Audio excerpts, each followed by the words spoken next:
Hello, আসসালামু আলাইকুম viewers. আশা করি সকলে ভালো আছেন। আজ আপনাদের সামনে যে রেসিপিটি শুরু করতে যাচ্ছি তা হচ্ছে ঝিনুক পিঠা। এই পিঠাটিকে অনেকে শামুক পিঠা বলে থাকে। চলুন রেসিপিটি শুরু করি। এখন আমি একটা কড়াইতে 2 কাপ পরিমাণ পানি নিয়েছি। তাতে দিয়েছি পরিমাণ মতো লবণ আর দিয়েছি 3 টেবিল চামচ সয়াবিন তেল। তারপর চুলাটা অন করে দিয়েছি। যখন পানিটা ফুটে আসবে তখন আমি ময়দা গুঁড়িটা দিয়েছি। অনেক ক্ষেত্রে চাইলে গুঁড়ো দিয়ে এগুলো করা যায়, আটা গুঁড়ো দিয়েও করা যাবে। সেক্ষেত্রে ভালো করে হ্যান্ড উইচ দ্বারা নেড়ে নিয়েছি।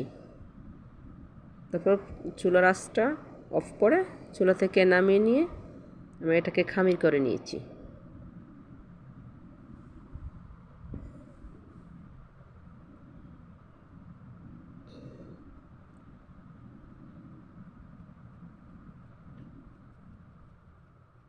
দেখতে পাচ্ছেন আমি এটাকে কীভাবে খামির করে নিয়েছি।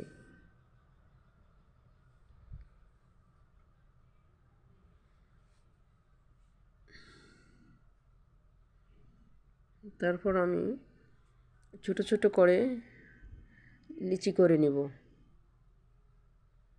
লিচিগুলো আমরা একত্রে অনেকগুলো লিচি করে তারপরে আমরা দুটো চিরুনির সাহায্যে শাঁস করে নেব।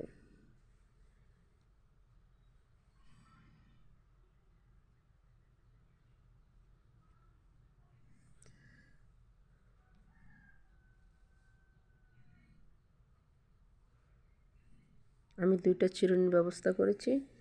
আপনারা ইচ্ছা করলে নতুন চিরুনি কিনে নিতে পারেন, অথবা বাসা থেকে চিরুনিগুলো ভালোভাবে পরিষ্কার করে নিয়ে পিঠার জন্য রেডি করতে হবে। আর লিচিগুলোকে হাতের সাহায্যে এভাবে এক সাইড চিকন আর এক সাইড মোটা করে নিয়ে গোল করে নিতে হবে।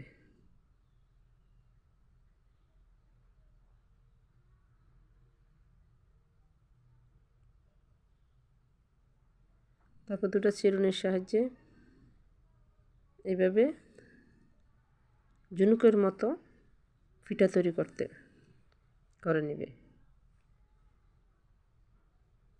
এই পিঠাগুলো একবারে সহজে তৈরি করা যায়, এমনকি অল্প খরচে তৈরি করা যায়। এটা খেতেও খুব সুস্বাদু, অনেক দিন বাসা রেখে খাওয়া যায়।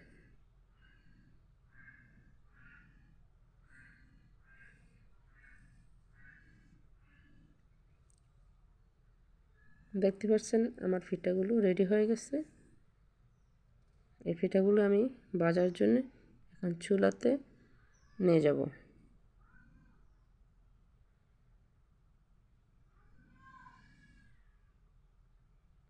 হ্যাঁ, চুলাতে একটি ফ্রাই প্যানে আমি পিঠাগুলোকে কীভাবে ভাজতে হবে লো আঁচে রেখে ধীরে ধীরে এপিঠ ওপিঠ উল্টিয়ে নিয়ে ভেজে নিতে হবে।